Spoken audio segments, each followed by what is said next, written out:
पानी में खेल रहे हैं, कोई भूमि में खेल रहे हैं, अलग अलग खेलने का चीज है। जब इसमें खेलते हैं, यहां जो फ्लो होता है, बहुत फ्लो होता है, उसके ऊपर हमारा रिसीविंग कैपेसिटी कितना है, कितना हमारा क्षमता है, उसके हिसाब से एक चीज आता है। जब आता है वो ठीक लगता है, दूसरे जब हमारा मन में आया नहीं वो एंटी लगता है।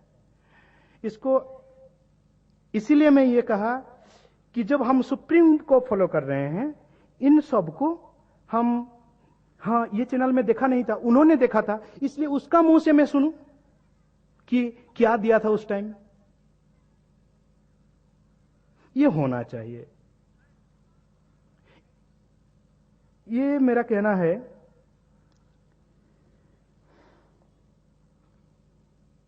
कि हर व्यक्ति का प्रकाश को परमात्मा का डायरेक्टली है, डायरेक्ट। अभी तो इनडायरेक्ट था। उसको देखो, ब्रह्म रूप से देखो, ब्रह्म भाव से समझो, है ना।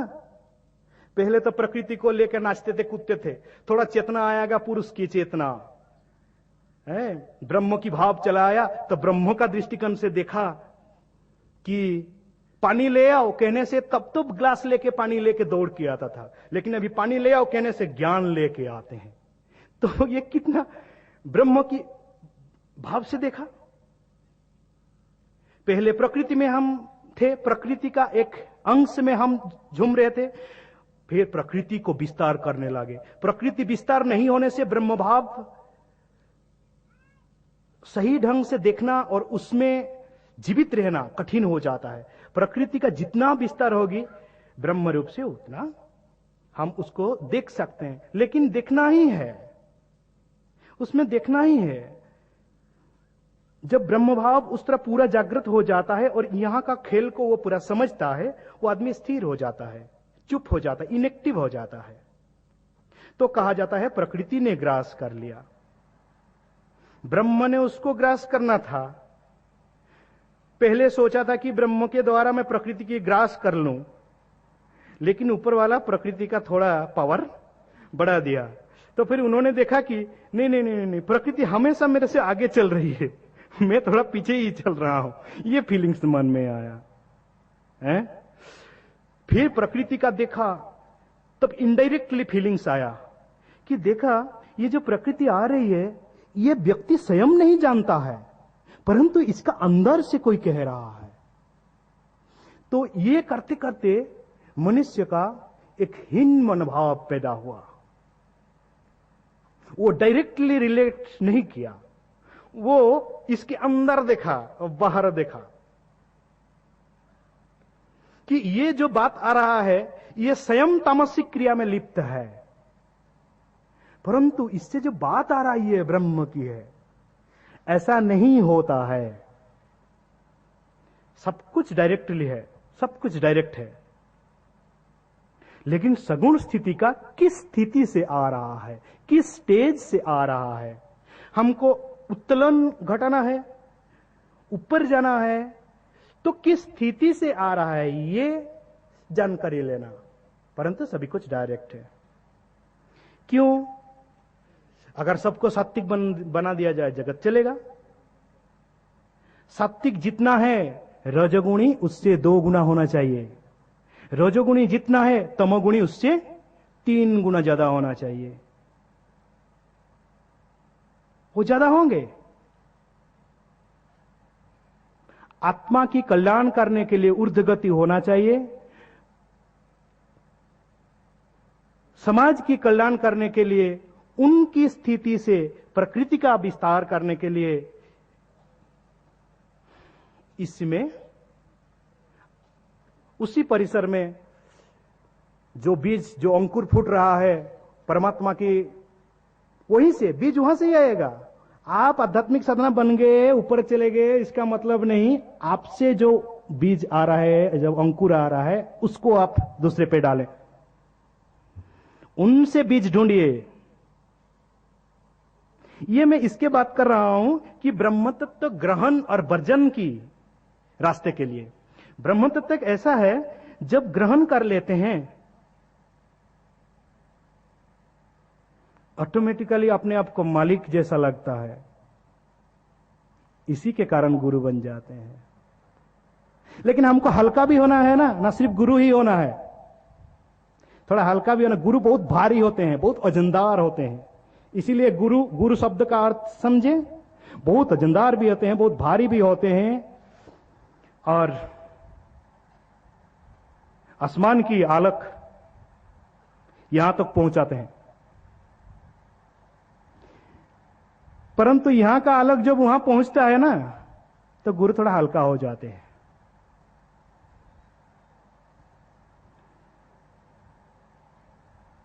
ये युद्ध ब्रह्मत्व प्राप्ति होने के बाद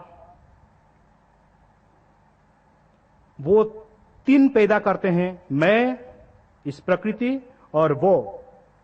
इसीलिए ओम शब्द आया। मो शब्द की अर्थ मैं।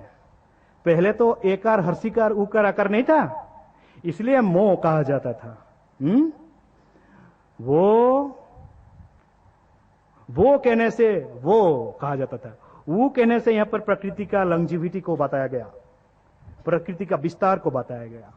तो यहां और मो, मैं, वो और तुम, आजकल की भाषा में इस संस्कृत शब्द कहा जाता है। आप संस्कृत के शब्द समझे। संस्कृत का मतलब हम वर्तमान जो चल रहे हैं, ये संस्कृत संस्करण होके जो आया है। आज जो भी है संस्करण हुआ है या नहीं। भूल का भी संस्करण होता है, भूल से ही, भूल होके ही। ठीक, कभी संस्करण होता है। किसी का रास्ता बंद नहीं हो रहा है, लेकिन संस्करण होते ही चल रहा है। पहले का जमाने का गुंडा जितना, चोर जितना एक्सपर्ट थे, वो संस्करण होके आज बहुत ज्यादा एक्सपर्ट है। वो संस्करण हो गए, इसीलिए वो संस्कृत, उनकी कोड लैंग्वेज। पहले का जमाने में इतना लैंग्वेज भी जानकर नहीं था, वो अभी नया नया कोड लैंग्वेज निकाले। एक एक शब्द में, एक एक लेटर में उन लोग जान जाते हैं क्या करना क्या नहीं करना है। तो ये संस्करण हुआ या नहीं। परमात्मा तो किसी के रास्ता रोकना नहीं चाहते हैं, डेवलप करवाना चाहते हैं, संस्करण करवाना चाहते हैं। संस्कृत कोई निर्दिष्ट भाषा नहीं है, जो संस्करण होते ही चल रहा है। वर्तमान ही संस्कृत है। भाषा शब्द समझ रहे हैं। संस्कृत देखिए, ये क्रिएशन बार बार, हर विंग्स, हर चैनल्स संस्करण होते ही चल रहा है। साधु देखिए, मैं तो कहूंगा आज मैं इसलिए ही आया हूं, बहुत सारे साधक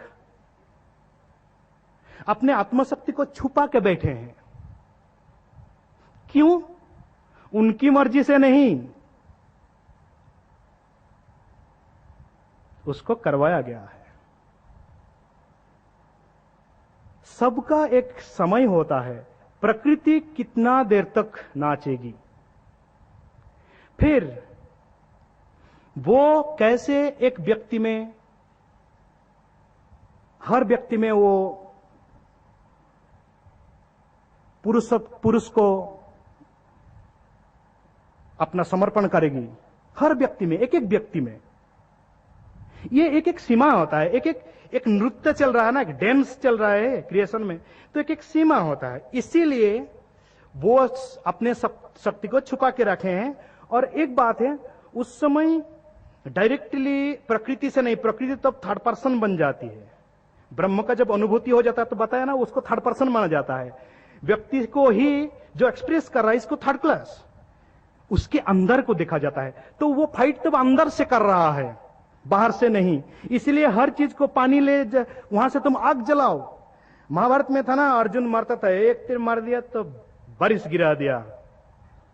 तो ये सब स्पिरिचुअल सेंटेंस है। मर दिया तो ज्ञान वर्षा किया, आग जलाया विप्लव के लिए। अभी हमारा भूल गया वो क्या, मुनि जी क्रांतिकारी जैन का है, एकदम दुम धड़का चिल्लाते हैं, कुछ करते हैं। तो ऐसा होता है, कोई आग बरसाते हैं तो कोई है, तो कोई नदी बहाते हैं, और सब भी जाके सागर को तड़पाने की कोशिश करते हैं, लेकिन जानते नहीं सागर के बीच में सागर पति बैठे हैं। और सागर पति से ही उत्पन्न हुआ है, लहर से